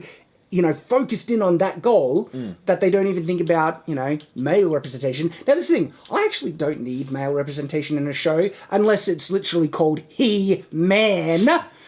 Maybe I have a different expectation. But Shad, He-Man, that is such a sexist, loaded dog whistle phrase. This is the thing. I think, like... Not only are women entitled to wholly female shows... You could have stopped it entitled. No. Wholly female shows with only female characters that are made and catered for them.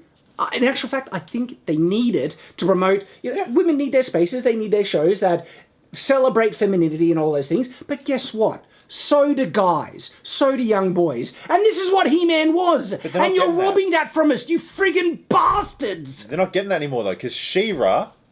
looks like a 12-year-old boy now. Right? And what is it? Barbie doll is unnatural beauty standards. But there are still some good female-centric, kids shows. Like what? The Tangled sequel series. That's a sequel to the Tangled. It's actually female lead. And even though Flynn Rider is mostly the... comic relief, and he gets played off a bit as being incompetent. In a lot of the show, he ends up coming and saving people and stuff, and so I can, there is that heroic male element in it as well. Enough. Frozen. Frozen is more complicated. Frozen is the subversion again. Yeah. But so there are positive ones, like DC Superhero Girls. My daughter really liked that, and I don't mind, you adapting classic properties to frame it to a thing that can give to a female audience. So long as you don't take it away, you still give the young boys what they want. Yeah, as long as you're not destroying it on either end. Yeah. Yeah. Like you did with He-Man, you bastards. She-Man. Right? And so, as I was saying, I don't have a problem. You can have a whole female show. You could even have an adaptation spin-off that was all about, the girls of the He-Man universe. Fine, do that. But don't murder, take away, and destroy the original one for it, which is exactly what they've done. And so... Maybe they did it this way because it costs 20 cents on the dollar less to make the series. If it's about a lot of men worked on it. No, do you reckon Kevin Smith took a... 25% pay cut just so to be... That's what you call a joke, Shad. That's what we call killing the joke. I know. But whatever, man. We're being sarcastic. Anyway, Teela's on board. They need to go to hell and heaven to get the sword. As the next episode is where... So we're up. That's episode 2. Episode 3, because there's they're walking through the forest. Oh, and then they go to Man-at-Arms. He gets sidelined. They don't need him. They got a robot to do his job for him. What does that reference? And that's her dad, dude. A lesbianic character. Lesbionic. Lesbionic? Yeah, not lesbianic. Lesbionic. Character pushing aside the male for a robot mechanical replacement. Lesbionic. Anyway, then they're on the boat, and flashbacks is that doesn't count as having He-Man in the show. And it's all more about feelings. Talk about feelings. That's what it all is now. That's what I was talking with you and Ben about with Loki and what do you call it? The Falcon and Winter Soldier. It's all about feelings, guys. They're trying to completely subvert everything, man. You can't be stoic. You can't be strong. You have to talk about your feelings all the time, like you're a bloody girl.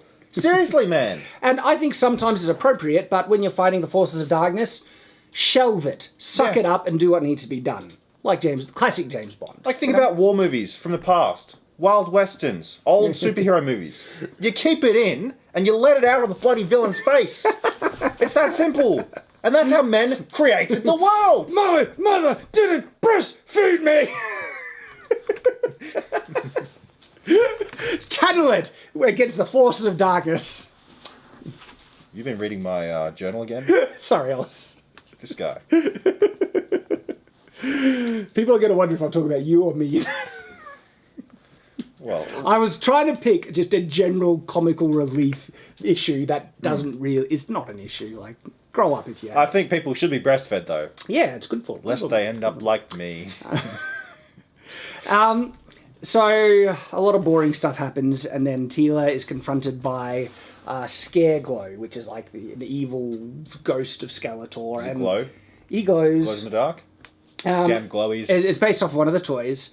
And again, this is where we get to the unbelievably unaware. They're completely oblivious to how comically ironic, Teela's fear is. And let's read some of the specifics, okay? Okay, I'm ready. So, this is Scareglow figures it out. And it's like, and he's at first in the form of He-Man, like an evil He-Man fighting her. And he's like, most people fear being ordinary. And then he turns into Teela, but you're just the opposite. You fear, so she legitimately fears being extraordinary. Being too special. So the entire time she's told she's great, she says she's great, and her greatest fear is that she's great. Yeah, it's like, shouldn't she, whatever says you're so great, no, I'm not, leave me alone! I'm awful, I hate myself, And that would still be a more interesting character. Yeah. Like, because not only is it a comical, Mary Sue weakness, okay, it's not even true. She loves herself. She knows, she says, I know everything about combat, about the palace, about Grayskull. She's so friggin' up herself. She thinks she's the top. She's not afraid of being special. Who does she think she is, But, me? all right. Try and steel man it. What it is that if she's special, that means she has a fate. Her specialness needs to be used, and she's afraid that having a fate means she won't have control over her own life. That's actually the good faith interpretation of it. That's it's not still even good, nonsense. though. Yeah, it's nonsense. But this is if I was to be as kind in the interpretation. That's what they're trying to say. And she says, I control my fate by hiding it away. I control my fate by hiding it away when deep down you know you're... Oh, so yeah, this is paraphrasing when I was taking notes. Because sometimes Scareglow says it and sometimes it's her, but she's like, I control my fate, and then Scareglow responds by hiding it away where deep down you know that you're so much more. It's like... so dumb. So she controls her fate, and then... Okay, because so Scareglow says this, right? You control, like she says, I control my fate, and he says by hiding it away when deep down you know you're so much more, and that terrifies you, and then she confirms that it does. How do you hide away your fate? No, she controls her fate by hiding her extraordinary abilities away. But she doesn't. Everyone's calling her the best thing since but she has a power. Like she almost does it like a Dragon Ball Z power wave in that scene, and then she's able to summon. Like, a mark appears on her forehead, okay? She has, like, these innate magical powers, and she summons the half of the sword thereafter by her own power, and Scareglow is like, what are you... Like, he doesn't say, but how are you doing it? Like, she can just do it. Deus Ex Machina power, she can do it because of magic, okay? Dude, she could fart and kill Skeletor. Like, it's almost implied she has this inner power that's, like, insane. She doesn't need the sword, she's just got it. I think this is... I forget which part, if it's canon or not, but I think she's like the sorceress's daughter. Yeah, I'm not sure if this is a secret or known and stuff, but I'm pretty sure she's got the magic of the sorcerer in her, and she's going to be... She's the new hero, next sorcerer, or whatever. She-Man. Like, one of the theories is that her psychic friend is going to be the new He-Man, going to get the power, and Teela is going to be her new sorceress. Yep, sounds about right. Sounds about right. And He-Man again will be sidelined. Yeah, no more He-Man. He's dead. He cannot return to paradise. He cannot collect his 72 virgins. So that weakness is nonsensical and comical. Like, your weakness is that you're afraid of your own extraordinary power. You're afraid of an inner power inside you that could potentially save thousands of people. Where you're lacking is in how much And again, better you are than people. how entitled she is, right? Yeah. She's afraid of her fate, that she won't have control over her own life. How selfish and entitled is that? Sometimes there is something that needs to be done that requires sacrificing what you would have preferred to do alternatively. Duty. Do you think all the guys that died in World War II wanted to? Do you think they wouldn't have preferred staying at home, controlling their own fates, right? But no, they sacrificed their own life, their control over their own life, for the good of others. That's what friggin' heroes do! There was one guy at the end of World War II who did want to die. And he succeeded. Nice. And the world was blessed as a result. Yep. So it's like her fear is the antithesis to what a hero should do.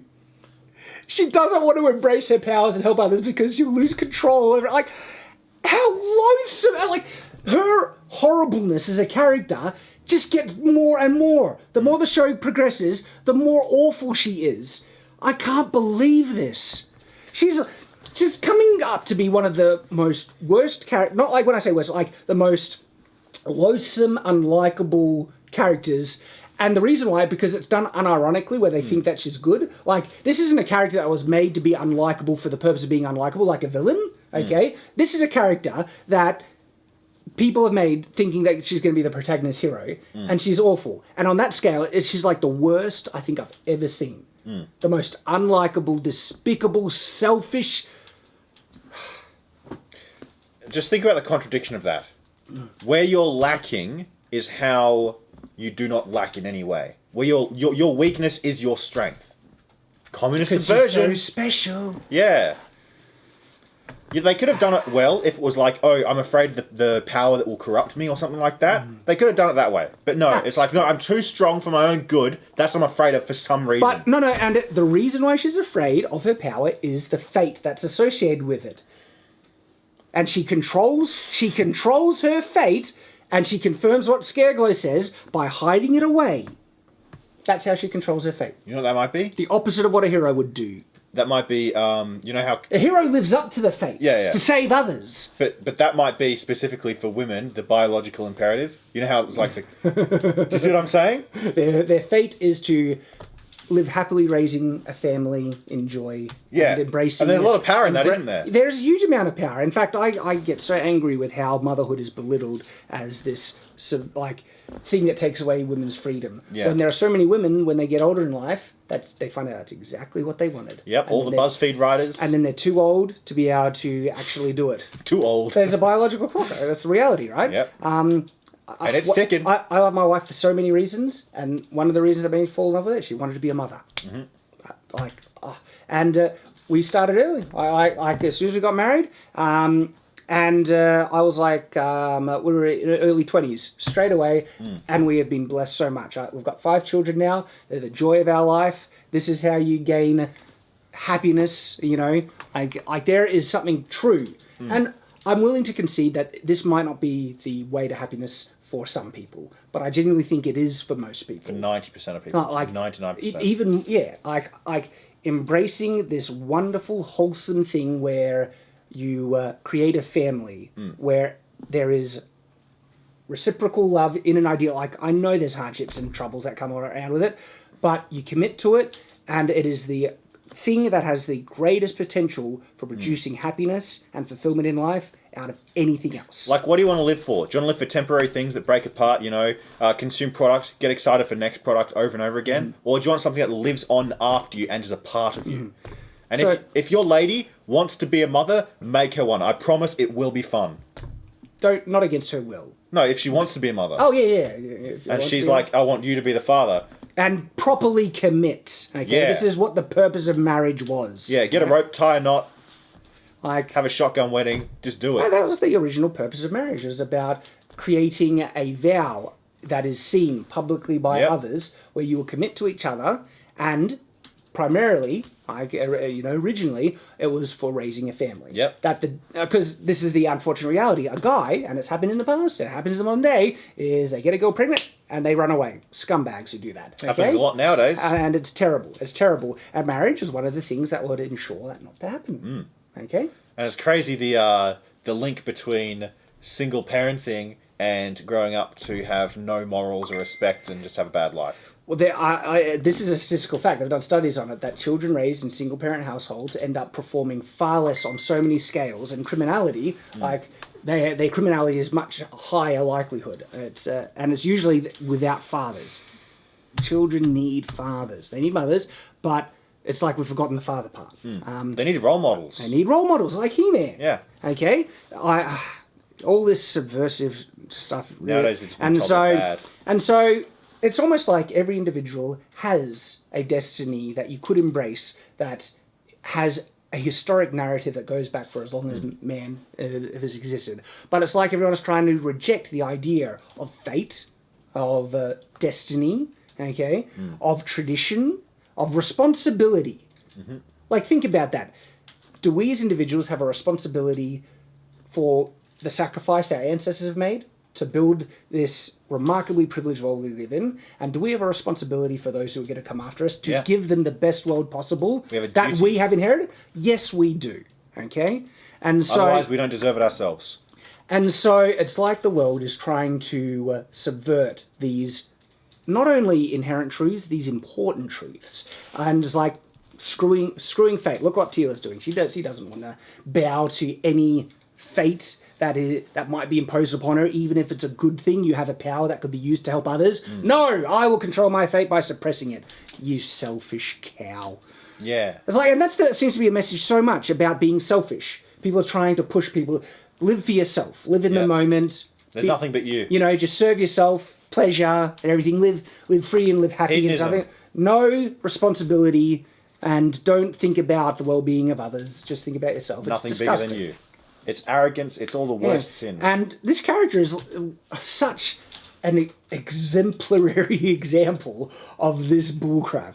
She's so selfish. It's all about her. It's all about who lied to her. She's not caring about other people's feelings, other people's sacrifice, someone dying from her. So literally, because we get the next part after this comically bad, what is your fear scene. She goes into heaven. She meets Adam. Adam is still played off as a bit of a goof and incapable, and Teela's all so much better and everything. And finally, there's the smallest pushback where Adam shows that they have the slightest amount of balls. It's like, hey, I died, okay? And Teela's response is like, this is the ultimate confirmation, cherry on top, final statement of her unending selfishness. Yeah. And we had to live with it. It's a bad show. Unironically, that's what she says. Her response to someone having died to save her and the world was that you suck because you dying made me feel bad. First of all, you're a selfish bitch for feeling bad for that when you should... Look, when I say feel bad, you should feel bad that you lost a friend and all that stuff, right? But feeling bad because he lied to you, that's why you're a selfish, okay? Feeling bad because of that is already horrendous, okay? And then blaming him for having to live with those bad feelings is, you despicable, loathsome, just... When you need someone to say bitch for you, just go like that and I'll say it for you. Bitch. You despicable, loathsome... Bitch. Gosh. You see, man, I'm willing to say the things that you're afraid to think. No, I think it, but I try to keep my language clean. And if you're saying it's not really... that's actually probably really bad, getting you to say bad words. You should stop saying the bad words. Here's the thing, man. They're not bad words for me. F's and C's and S's are bad words. Well, that's the other thing.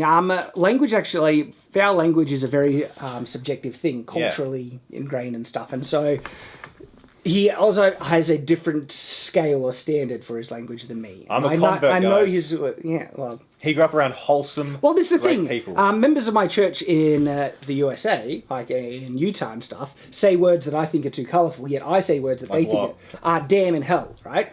That's not a swear word to me in Australia. Yeah, but what words are colourful for them? They're colourful for you, but not for them. The one I've been getting you to say. Bitch. Sometimes it's too far, right? But like piss, that's one I usually avoid. I'll say it sometimes, it's on the line, but that's one I generally avoid. Perfectly fine. This is peace. So language is a very cultural thing. We're getting distracted, but if you're new to game nights, we do this. Get used to it. Better to be distracted by this sort of conversation than this useless TV show that does nothing but make you hate.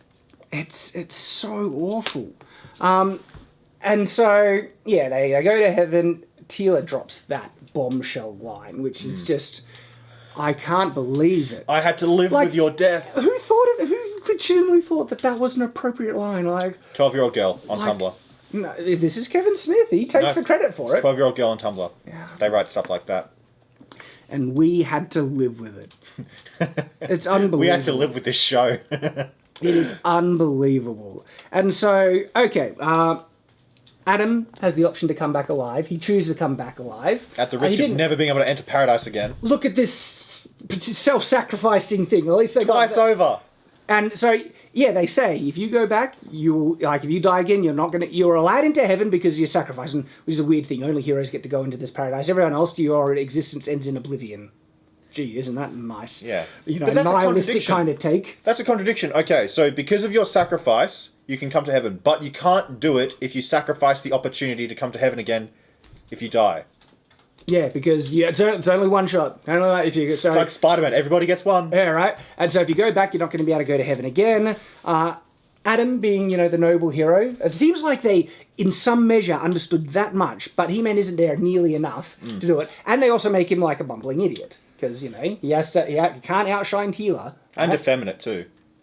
Yeah, well, I mean, Adam always wore the pink, vest. Yeah, no, not just that. I'm fine with a guy wearing a pink vest. Okay. Yeah, well, pink used to be the traditional masculine colour. So, and a lot of symbols used to be the love heart, like the classic, Valentine's love heart was a masculine symbol in the medieval. You'll find sword scabbards and stuff with those love hearts on them. It meant virility and, strength of heart and will and stuff. You know it's based off, right? Based off a butt. I'm not sure that's confirmed. I hope it is.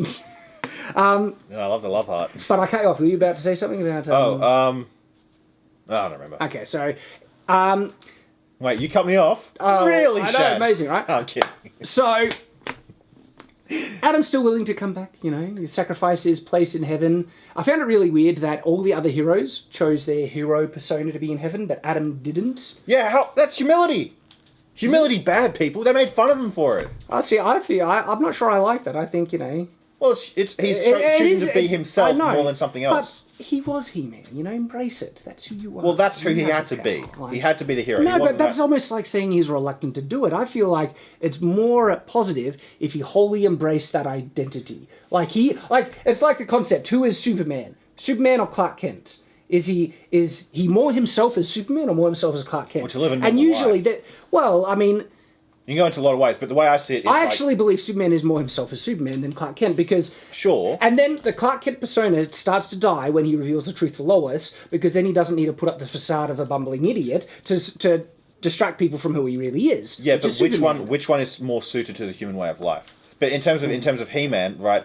The hero isn't always something you can be all the time. It's something that comes out. You have to be that. Yeah, so look, I'm on the fence about this, but part of me does feel like I kind of like that aspect of him fully embracing this identity as the hero. Yeah. Who will always be there to save someone. And that kind of is rejecting it? I'm not sure I like that. Have you had to do violence to protect other people? I have one time, seriously. Yeah, I have. And I don't want that to be me all the time, I'm not traditionally a violent person. No, but being the type of person who always defends someone in trouble, and you're not saying you always have to resort to violence. You can avoid violence by doing that. That's the type of ideal that you should always look to. But you become a new persona when you do have to go to war, Sometimes. I agree sometimes. I have been surprised by the level of savagery I can feel in myself when I put myself into these, if I see my family get attacked or or something like that. If I even just imagining any of my children being attacked, there is this savagery that is just ready to explode to protect my children. That sometimes I get surprised by. I was like, oh wow.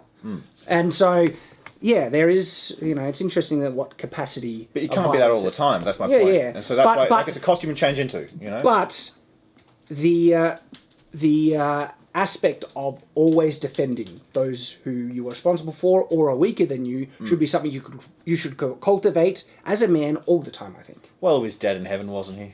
And look, and if women are capable of defending people weaker than them, absolutely they should do it too. But on average, most men are the ones who are most capable of doing that, and that's why it is inherently tied to the ideal of masculinity and should be promoted in all boys. Okay? I think it's good. So we kind of basically come to the end. He-Man, Adam comes back alive. The sword is reforged.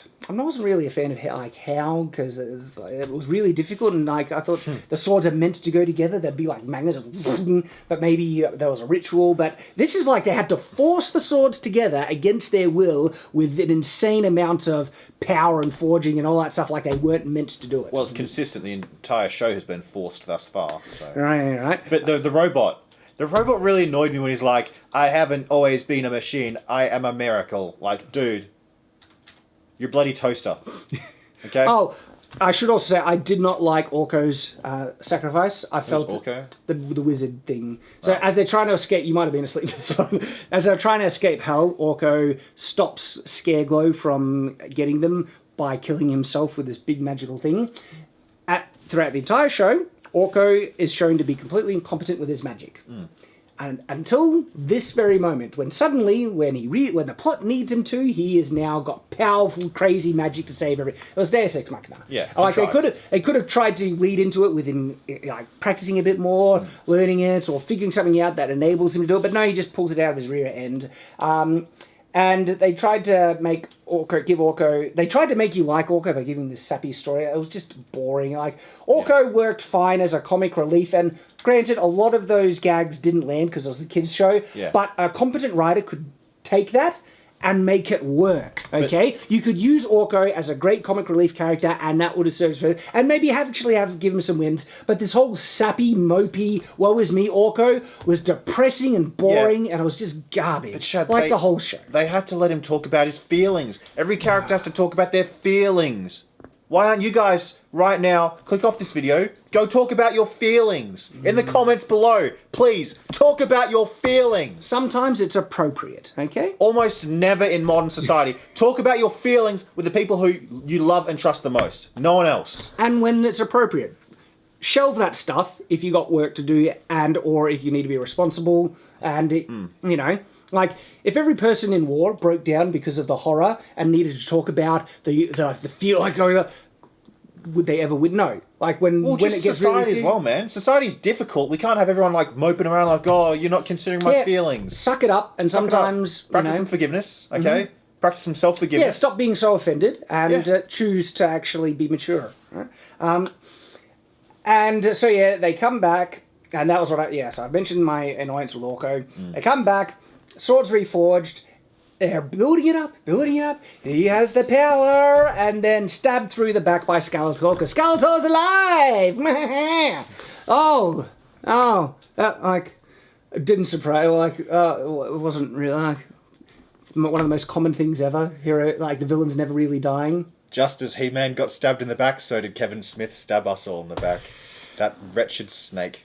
Yeah, it's like, hey, we've been hanging this carrot in front of you the whole show. You love He-Man. You really love He-Man, did you? It's like, okay. Well, don't worry. We're bringing He-Man back. You got swords. Adam, it's like, you love He-Man. You're going to see He-Man. He's going to come back saying He-Man. Like, no, stop. Couldn't even give... Expectations subverted. We loved it in Game of Thrones, didn't we? I guess they just kind of forgot about Skeletor. It's so dumb when they think we can't give the fans what they want. Look at the success of The Mandalorian. Most of the writing was garbage, but they gave the fans what they wanted. Fan service. And they loved it for it. Even the smallest little bits of acknowledgement. They showed Luke Skywalker being powerful, kicking butt, and everyone lost their minds over. Yeah, it made no sense, but still people liked it. Because sometimes that's as little as what fans need. Yep. Just show us our heroes being heroic. That's all we want. And it's so easy. Yet it's like these writers think like, it's too easy. I need to do something smart. I need something clever. Twist the genre on its head. I'm sorry, Shad, it's not that. They just won't rest until all of your heroes and stories are destroyed. They won't rest until Western society's... Well, I mean, this is one, like, I've always wanted to be a writer, right? You are? Yeah, I am a writer, right? But when I was aspiring to be one, it wasn't actually to try and push back against this crap. I just wanted to add my own stories into the mix. But now it is. But now it's like that, and so my novel, it actually is subversive, but in a very different way, right? Yeah. But it certainly pushes themes that modern people like forgiveness, right? Yeah. And it pushes like how far is your forgiveness willing to go and stuff. My novel is a dark fantasy and about the evil tyrannical emperor of a fantasy world, and when he tries to make amends for it after his body changes to that of his 18-year-old self, 17-year-old self, and he gains magical abilities. And it's an interesting exploration like that. But part of it, like, I'm more encouraged to push forward with that because there's just garbage stories. Fine, let's make our own. Let's make some good ones with some at least interesting heroes. Like this is I'm not sure people would agree that Dalen, main character, is the hero, but I do have heroes in the book. I say Arik's the hero. You say Arik? Arik and Cusack are my favourites. Yeah, people do like Arik them and and stuff. Cusack is the best. But one thing that you can certainly say about Dalen is that he's certainly masculine in certain ways. Like, and I would actually say he does fall into certain elements of toxic masculinity. I would be willing to give that concession. He's just a Chad. He's a Chad. There's nothing you can do to contain them. Well, yeah. So anyway, the strongest force on earth. So I'm trying to do my part at least now to push back against this garbage writing. And yeah, Kevin Smith, I'm criticising you as a writer. I know how to write. I can look at this, objectively from proper, like, objective standards of quality. And I can't believe you made some of these choices with your characters. It's unbelievable. It does beg a belief. So, yeah, Master of the Universe Revelations is Not a revelation. garbage of the highest order. I would give it a 0. Yeah.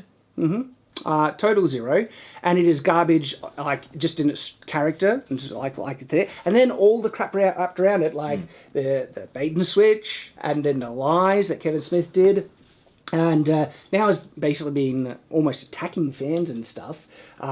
He tells them to grow up. That's right. A man wearing a backwards, cap and what is, sports jerseys, telling fans to grow up. He admitted he cried when Iron Man died. I didn't cry. What a bloody hypocrite. Yeah. And by the way, it's good not to grow up in some parts. Keeping that childhood innocence, that love for heroism and ideals and stuff, that's a great element of remembering, because there are many positive elements of childhood. I am fully against the idea of being childish, growing up and being mature. Oh, I disagree. You got to rekindle the inner child, Chad. No, but the way Kevin has been behaving, he's been horribly childish. He can't admit mistakes. Yeah. He can't fess up and everything. He could learn from the original He-Man cartoon. There's actually like a lesson at the end where, learning from your mistakes. It's actually Teela, your classic Teela, talking to Orko. People have made memes of it already online, where Teela is like, we've got to learn from our mistakes and stuff, and they put it next to Kevin Smith. If only he watched that episode. Yeah, maybe you could have learned something, right? Was your rating 0 out of 5 or 10? Okay, I'll give it 1 out of 10. Just 1. The thing is, I guess, the animation was good. It's about... there were some parts that the designs were okay. I'm glad that they didn't change He-Man's design. There's one saving grace. I would have been doubly ticked off if they, took away the masculine, heroic presentation of what He-Man is, the manly man. Well, they did. Just not... Well, I mean, they kind of did because they robbed Adam of that persona. And so he's now just the weak, ineffective, bumbling idiot being shown up by the She-Man of the show. Yes, I was literally about to ask, can you give one more She-Man, please? Can you give us another one? It hurts me. She-Man! And so I do get and understand the nostalgic attachment fans have to certain properties, because He-Man was that to me as well. And so my disappointment is even greater because of that betrayal. Immeasurable? Honestly. On your day's ruined? Yep, disappointed, immeasurable, and day was ruined. And very sad. And this is why people they're offended by, what this show has done. And because I don't know, I want to say Kevin didn't go out of his way to try and upset fans by this, but some of his choices, he actually did. Yeah. He chose to kill... this is on record where he said he wanted to make everyone love Orko and then kill him to make them feel bad. Yeah. Well, congratulations. If one of your intents was to make people feel bad about the show, you achieved it. Yeah. You moron. You typically kill a character because they reach the end of their story, or because it's like the heroic sacrifice, you know, or the mentor dying, or something like that. It has a point, not just killing the character to make people feel bad. Anyway, I know things seem bad now, Shad, but don't worry, things are going to get a whole lot worse. Get a lot worse. A lot worse. Whoa. Oh man. But don't worry. This has got a good video. It's great, but I'm working on my next novel. Yep. And I'm excited for it because there is a very traditional heroic element to it, and it's medieval, and it's got And it's got the ladies, and they do a good job. Oh, yeah, it's got hero female characters in it as well. Multiple, actually. Many. Showing that, women, even in like stressful, combative situations, can contribute in different positive ways depending on their capacity. They've always been able to. It's just now it's twisted. And that men actually have a responsibility in those situations to step up to the plate and fulfill their responsibilities. Yep. And we'll be facing that real soon. There's been our thoughts and review of Master of the Universe Revelations. I hate it. I'm depressed by it. It sucks. We are the Game Knights. Yep. Wishing you a good night. Good night.